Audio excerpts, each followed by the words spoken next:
दोनों लोग हमें छोड़ के चले गए रहे, लेकिन हमने कहा बाहर रहने नहीं देंगे, फिर बुलाए के लावा। और मुझे याद है ऐसे हमारे बड़े भाई दारा सिंह चौहान जी, वह जब यहाँ से विधायक थे, कई बार कई चीजें कई योजनाएं बस पन्ना में लिख के गई देते रहे। जौन चीज हम कौनो चीज जो हमरे बस में रहा उसका बाकी नहीं रहे देते रहे, ये हमका याद है। अभी हमारे इस क्षेत्र के जो लोकप्रिय विधायक हैं जिन्हें आपने 2022 में आशीर्वाद दिया, हमारे रामविलास चौहान जी युवा विधायक हैं, उनको भी आपका पूरा आशीर्वाद मिला। मैं इसके लिए कृतज्ञता भी ज्ञापित करता हूं, क्योंकि 2022 में कुछ समस्या आ गई थी, लेकिन फिर भी आपने कमल खिलाया था। मंच पर हमारे आदरणीय जगदम्बिका पाल जी जो सांसद बन गए हैं, केवल 4 तारीख को उनकी गिनती बाकी। हमारे रिंकल राय जी प्रमुख, हमारे यहाँ मंच पर विधान परिषद के सदस्य आदरणीय विच्छेलाल राजभर जी, सब लोग परिचित हो ना। अब विधान परिषद में 6 साल के लिए पक्का हो गए। हमारे उमेश चंद्र पांडे जी और विजय कुमार राजभर जी हमारे दोनों पूर्व विधायक मंच पर हैं। नूपुर अग्रवाल जी जो हमारी जिले की अध्यक्ष हैं और एक महिला के नाते लगातार सक्रिय रहने का काम कर रही हैं। हमारे आदरणीय रमेश सिंह जी लगातार आप सबके बीच में हैं, लगातार मेहनत कर रहे हैं, आप सब जानते हैं। हमारे विधानसभा के प्रभारी और संयोजक दुर्विजय राय जी और प्रशांत गुप्ता जी, हमारे मधुबन के चेयरमैन आरती मल्ल जी और दोहरी घाट के विनय जायसवाल जी, ब्लॉक प्रमुख हमारे प्रवीण कुमार सिंह जी, हमारे राजकुमार सिंह जी और अमित गुप्ता जी। नाम बहुत है, सबका नाम ले कि ऐसे सबका कह दे। सम्मानित मंच, हाथ जोड़ ले ना, सम्मानित मंच, सब लोग क्षमा करिएगा भाई जिसका नाम नहीं ले पाए। सभी Bharatiya Janata party, सुवलदेव Bharatiya Samaj party, Nishad party और हमारे सहयोगी दल के सभी माननीय पदाधिकारी जो मंच पर हैं और जो मंच के सामने, मैं सबको प्रणाम करता हूं, सबका अभिनंदन करता हूं। और यहाँ उपस्थित मेरे बड़े बुजुर्गों, मेरे नौजवान दोस्तों, मेरी इतनी बड़ी संख्या में आई हुई माताओं बहनों, मेरे पत्रकार मित्रों, मैं आपको केवल ये बताना चाह रहा हूं, ये एक तरफ भ्रष्टाचार के दलदल में डूबे हुए गरीबों के दुश्मन, पिछड़ों के दुश्मन, एससी एसटी के दुश्मन, इंडी गठबंधन वाले, चाहे वो सपा के नाम से हो, चाहे कांग्रेस के नाम से हो, चाहे अन्य किसी नाम से, और सब कहा थे कि हम मोदी जी को तीसरी बार प्रधानमंत्री नहीं बनने देंगे। बताओ उनकी औकात है क्या मोदी जी को तीसरी बार प्रधानमंत्री बनने से रोकने? दोनों हाथ में बताओ, रोक सकते हैं क्या? उनको गरीबों की ताकत ही नहीं पता है, उनको किसानों की ताकत नहीं पता है, उनको देश की आधी आबादी की ताकत नहीं पता है, माताओं बहनों की, उनको मेरे नौजवानों की ताकत नहीं पता है। आज देश के अंदर पूरे हिंदुस्तान में मोदी जी के नाम का तूफान चल रहा है, जिसमें साइकिल उड़ करके जाके सीधा कहां गिर रही है? सैफई में। समाजवादी पार्टी की साइकिल तूफान में उड़ करके सैफई में गिरने जा रही। वैसे आप लोगों ने 2014 में जब श्री अखिलेश यादव जी यूपी के मुख्यमंत्री थे, 73 सांसद जिताए थे और यहां से हरिनारायण राजभर को आपने जिताए थे। याद है कि नहीं याद है? मुझे याद है। 2017 में विधानसभा का चुनाव हुआ, उस समय भी अखिलेश यादव जी मुख्यमंत्री थे और सुवलदेव भारतीय समाज पार्टी के साथ हमारा गठबंधन था। हम उत्तर प्रदेश में 325 विधानसभा आप सबके आशीर्वाद से जीते थे। 325 सुपड़ा साफ कर दिया था सपा और बसपा दोनों का। 2019 में सपा बसपा ने गठबंधन कर लिया। उस समय भी यही स्वप्न देखे थे कि मोदी जी को प्रधानमंत्री नहीं बनने देंगे, वो स्वयं प्रधानमंत्री बनना चाहते थे। लेकिन आप सबने आशीर्वाद दिया और भारतीय जनता पार्टी की, ठीक है हम उस समय हार गए थे, लेकिन उत्तर प्रदेश के 64 सांसद हमारे जीते थे और 300 से ज्यादा सांसद देश में अकेले भारतीय जनता पार्टी के जीते थे और मोदी जी के नेतृत्व में दूसरी बार सरकार बनी 2022 में। तमाम प्रकार की परिस्थितियां ऐसी बनी हुई थी, लग रहा था कि आप उस समय तो प्रकाश भाई हमारे जो है राजा दारा सिंह भाई सब लोग हमें छोड़ के चले गए थे, लेकिन उसके बाद भी उत्तर प्रदेश की जनता ने हमें 275 विधायक जिता करके दिए। जब उस समय ये सपा वाले नहीं जीत पाए, अब तो हम प्रकाश भाई दारा भाई हमारे साथ आ गए, तो अब कोई हिला पाएगा क्या? मैं आप सब लोगों से निवेदन करने आया हूं, ये आने वाली 1 तारीख एक बहुत महत्वपूर्ण तारीख, ये गरीबों के लिए महत्वपूर्ण है, ये किसानों के लिए महत्वपूर्ण है, ये माताओं बहनों के लिए महत्वपूर्ण है, ये हमारे नौजवानों के लिए महत्वपूर्ण है। हमारा देश पीछे जाए कि आगे जाना चाहिए? मोदी जी के नेतृत्व में 10 साल में हम 50 साल में जितना काम कांग्रेस नहीं कर सकी, उतना मोदी जी के नेतृत्व में 10 साल के अंदर काम करके दिखाने का काम किया। आज गरीब भूख से नहीं मर सकता, इसलिए मोदी जी का स्पष्ट कहना था, जब कांग्रेस की अगुवाई में सपा बसपा के समर्थन से दिल्ली में सरकार चलती थी, उस समय के प्रधानमंत्री मनमोहन सिंह जी कहते थे, देश के संसाधनों पर, देश की संपत्ति पर, देश के खजाने पर पहला हक मुसलमानों का है। लेकिन जब माननीय नरेंद्र मोदी जी देश के प्रधानमंत्री बने, उन्होंने कहा देश का खजाना हो, संपत्ति हो या संसाधन हो, पहला हक देश के गरीबों का है। और गरीबों के हक के लिए एक गरीब माँ बाप का बेटा, एक चाय बेचने वाले का बेटा अगर देश का प्रधानमंत्री बन गया, एक ओबीसी के घर में पैदा होने वाला देश का प्रधानमंत्री बन गया, तो तुम्हें बर्दाश्त नहीं हो रहा?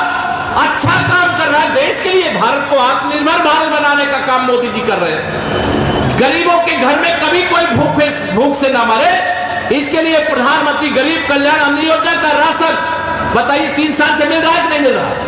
बताओ ना जरा, मिल रहा है कि नहीं मिल रहा है? 3 साल से फ्री में मिल रहा है। और मोदी जी ने कहा 4 तारीख को जब मैं तीसरी बार प्रधानमंत्री बनूंगा, 5 साल इसी प्रकार से प्रधानमंत्री गरीब कल्याण का राशन देता रहूंगा। अब ये सपा बसपा कांग्रेस वाले चाहते हैं गरीबों को राशन मिलना बंद हो जाए। बंद होने दोगे क्या? जोर से हाथ रख बताओ, बंद होने दोगे क्या? इनकी औकात नहीं है कि आपका राशन बंद करा सकें, क्योंकि आप ही के आशीर्वाद से तीसरी बार मोदी सरकार 4 जून को बनने जा रही है। ये सत्ता के बिना, जैसे पानी के बिना मछली तड़पती है, सत्ता के बिना अखिलेश यादव जी और राहुल गांधी तड़प रहे। लेकिन इनकी कुंडलियां में हैये नहीं है। मैं एक अपने जोशी साथी से पूछा था, क्या ये मुख्यमंत्री या प्रधानमंत्री बन सकते हैं क्या? तो उन्होंने बताया पूरा गणना करके कि श्री राहुल गांधी की कुंडली में प्रधानमंत्री बनने का योग नहीं है और अखिलेश यादव के कुंडली में अब दोबारा कभी मुख्यमंत्री बनने का योग नहीं। अब ये जब पता चला तो मैंने सदन में भी बैठे रहे, हमारे दोनों साथी यहाँ पर तीनों, हमारे रामविलास जी भी हैं, हमारे राजीव तरारा जी पश्चिम से यहाँ विधायक के रूप में यहाँ आए प्रचार में, ये सब लोग बैठे हैं। जब मैंने सदन के अंदर ये कहा तो सपा वाले बड़े गुस्साए गए। कांग्रेस वाले तो मोदी जी को रोज गाली देते हैं और समाजवादी पार्टी वाले रोज मुझे गाली देते हैं। लेकिन मैंने कहा इनकी गाली का जवाब गाली से नहीं देना। समझ गए ना मेरी बात? इनकी गाली का जवाब गाली से नहीं देना। इनकी गाली का जवाब 1 जून को अपने मतदान केंद्र पर जाना, छड़ी की बटन दबाना और छड़ी की बटन दबा करके, मतलब ऐसे जो गाली देने वाले हैं वो छड़ी की बटन दबाने से समझिएगा कि उनकी गर्दन दब गई, उनकी गुंडागर्दी खत्म हो गई, उनकी माफियागिरी का अंत हो गया, गरीब का कल्याण हो गया, महिला का सशक्तिकरण हो गया। इनकी गाली का जवाब छड़ी की बटन दबा करके देना, तीसरी बार मोदी सरकार बना करके देना और साइकिल को पंचर करके अखिलेश यादव जी को पार्सल भेज करके देना। ये मैं आप सब लोगों से कह करके जा रहा हूं। करोगे? कर दोगे? दोनों हाथ उठा दो, बता दो। क्योंकि अरविंद राजभर जी एक युवा नेता और इनको भारतीय जनता पार्टी गठबंधन की ओर से यहां प्रत्याशी बनाया गया। तो प्रत्याशी अरविंद राजभर जी नहीं है, यहाँ प्रधानमंत्री माननीय नरेंद्र मोदी जी भी प्रत्याशी हैं, मुख्यमंत्री आदरणीय योगी आदित्यनाथ जी भी प्रत्याशी हैं, यह जो संपूर्ण मंच बैठा यह भी प्रत्याशी हैं, और केशव प्रसाद मौर्य जिसके इंतजार आपने इतनी देर किया, मुझे भी अपना प्रत्याशी मानना और छड़ी के सामने वाली बटन को दबा करके विरोधी कौन है मैं पता भी नहीं करना चाहता, उसकी जमानत जब्त करा करके मोदी सरकार के लिए अपना आशीर्वाद देने का काम करना। मैं आपको विश्वास दिलाता हूं, आपके आशीर्वाद को व्यर्थ नहीं जाने देंगे। आपके द्वारा दिया गया एक एक वोट भारतीय जनता पार्टी गठबंधन के ऊपर कर्ज होगा और विकास करके ब्याज के साथ अदा कर देंगे, ये आपको भरोसा दिलाना चाहिए। आप सब जानते हैं अभी हमारे पूज्य महाराज जी का आपने आशीर्वाद लिया होगा, आज मंगलवार और जेठ महीने का पहला मंगलवार है, हनुमानगढ़ी के महंत जी हैं राजू दास जी महाराज, बड़ा आशीर्वाद उनका हमारे ऊपर रहता। और अगला मंगल जब आएगा वोटों की गिनती होगी और वोटों की गिनती के बाद आप पक्का नोट कर लेना, श्री अखिलेश यादव जी लंदन भाग जाएंगे और श्री राहुल गांधी जी जो उनके दोस्त हैं वो नानी के घर इटली चले जाएंगे। आप देख लेना 4 जून को 4 बजे जब 400 पार होगा फिर एक बार मोदी सरकार बनेगी, तो जो भ्रष्टाचार के दलदल में डूबे उनको डर लग रहा होगा कि नहीं लग रहा होगा बताओ। मोदी जी ने कहा है ना कि अभी जो 10 साल देखा है वो तो टेलर था, असली पिक्चर तो 4 जून के बाद तीसरे कार्यकाल में दिखाने का काम किया जाएगा। बहुत लूटा है गरीबों को, बहुत लूटा है किसानों को, मेरी माताओं बहनों के अधिकारों का हरण किया है। अब वह गरीब माँ बाप का बेटा अगर देश का प्रधानमंत्री बना है तो लूटने वालों से हिसाब लेना चाहिए कि नहीं लेना चाहिए? दोनों हाथ उठा के तो लेना चाहिए कि नहीं लेना चाहिए? अब मोदी जी कहते हैं न खाऊंगा न खाने दूंगा, और जिसने भी मेरे देश को मेरे गरीब को लूट करके खाया है पाई पाई वसूल करके उन्हीं गरीबों की भलाई में लगा दूंगा। ये मेरे मोदी जी का संकल्प है और उस संकल्प को सफल बनाने की जिम्मेदारी आप सबके कंधे पर है। ये विरोधियों के पास जब कोई मुद्दा नहीं है तो कहते हैं कि अगर मोदी जी 400 सांसदों के साथ सरकार बना लेंगे तो संविधान खतरे में पड़ जाएगा।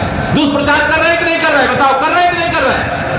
अब आपसे मैं कहना चाहता हूं जानकारी के लिए, 2014 में आदरणीय जगदम्बिका पाल जी यहां पर बैठे, मैं भी सांसद था, फूलपुर से बन के गया था।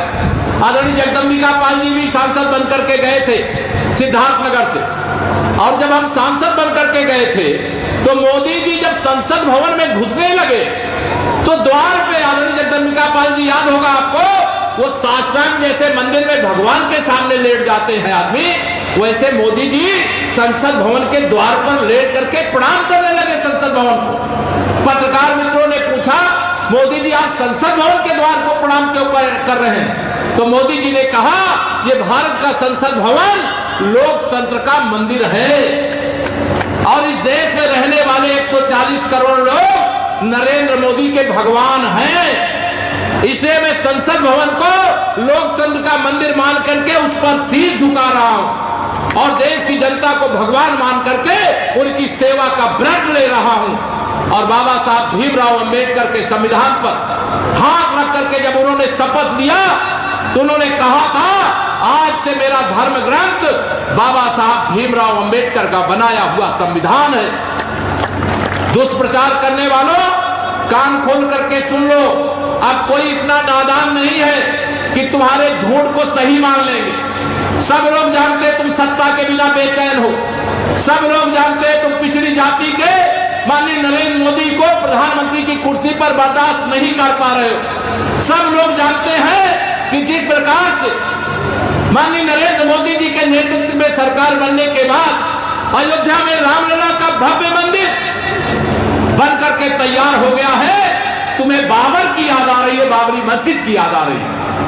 अगर तुम्हें राम याद आते तो श्री राम जन्मभूमि तीर्थ क्षेत्र के निमंत्रण देने के बाद रामलला के चरणों में जाकर के राम भक्तों पर गोली चलाने के लिए माफी मांगते कि मेरे पुरखों से, मेरे पिता से अपराध हुआ, मेरे परिवार से अपराध हुआ। लेकिन तुमने रामलला के मंदिर के निर्माण के प्राण प्रतिष्ठा समारोह का निमंत्रण ढूंढ रहे। जब मोदी जी ने देश के माथे पर कलंक के रूप में 370 जम्मू कश्मीर में लगी थी, देश की जनता के आशीर्वाद से हमें बहुमत मिला और हमारे ये वैचारिक मुद्दे थे, 370 हटा दिया, तो आप कह रहे हो कि अगर हम सत्ता में आएंगे तो फिर से 370 लाएंगे। लाने दोगे क्या? राम जन्मभूमि पर फिर से बाबरी मस्जिद बनाने दोगे क्या? दोनों हाथ उठा के बताओ, बनाने दोगे क्या? 370 लाने दोगे क्या? अब 400 पार होने के बाद ये राहुल गांधी जी और अखिलेश यादव जी को डर है कि नरेंद्र मोदी जी के नेतृत्व में 400 पार के बाद हम लाहौर इस्लामाबाद की तो बात नहीं करते, लेकिन पाकिस्तान के कब्जे वाले कश्मीर में तिरंगा जरूर फहराएंगे, या यहां पर कहना चाहते। ये इनको डर है। पाकिस्तान वाले प्रचार कर रहे हैं कि इंडी गठबंधन की सरकार बन जाए, क्योंकि इंडी गठबंधन की सरकार होगी, इंडी गठबंधन की सरकार होगी तो उनको मालूम है कि वो कश्मीर मांगते रहेंगे।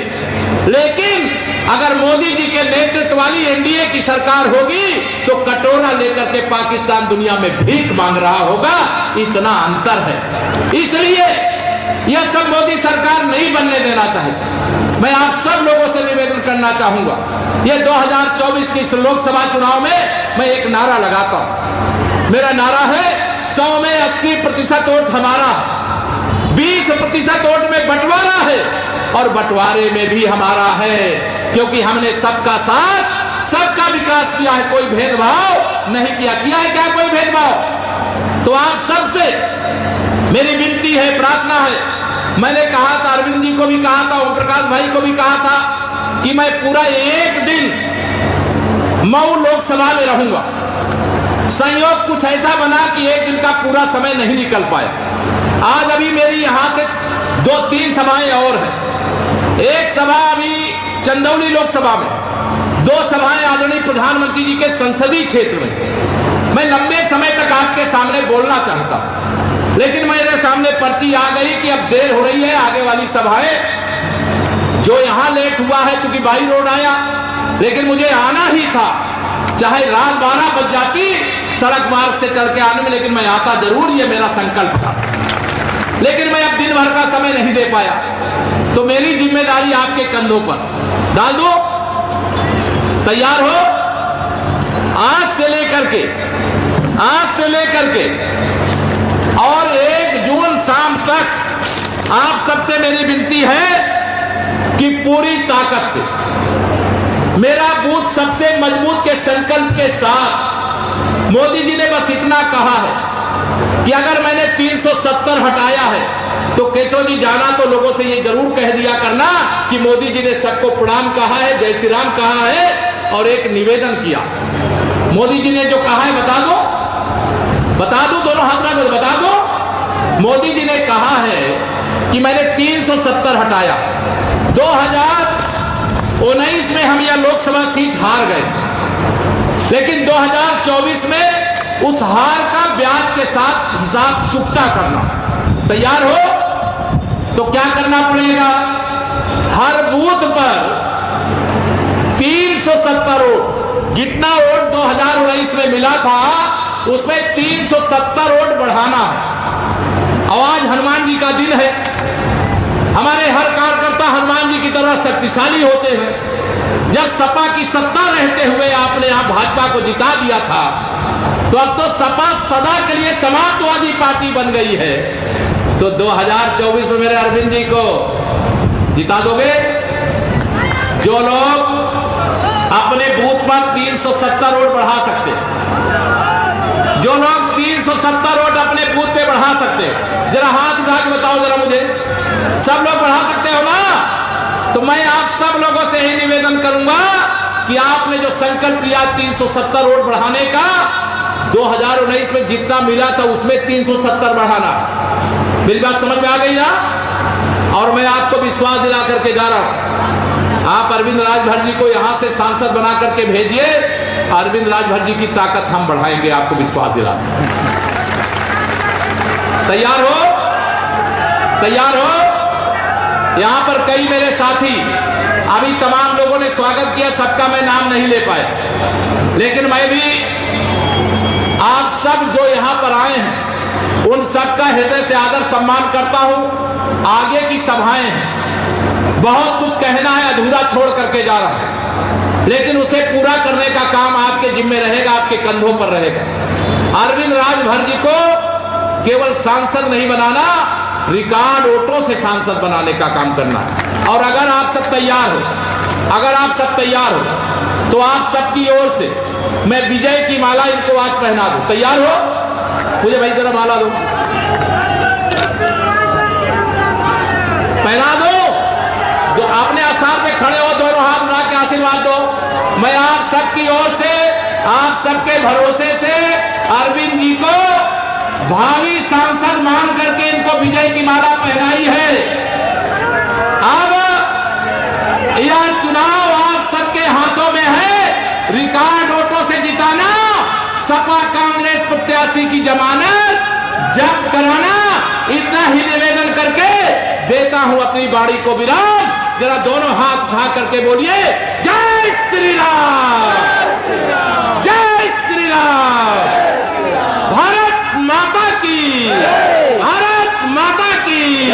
बस इतना ध्यान रखना, घर घर में खुशहाली पहुंचे, बस इतना फर्ज निभा देना।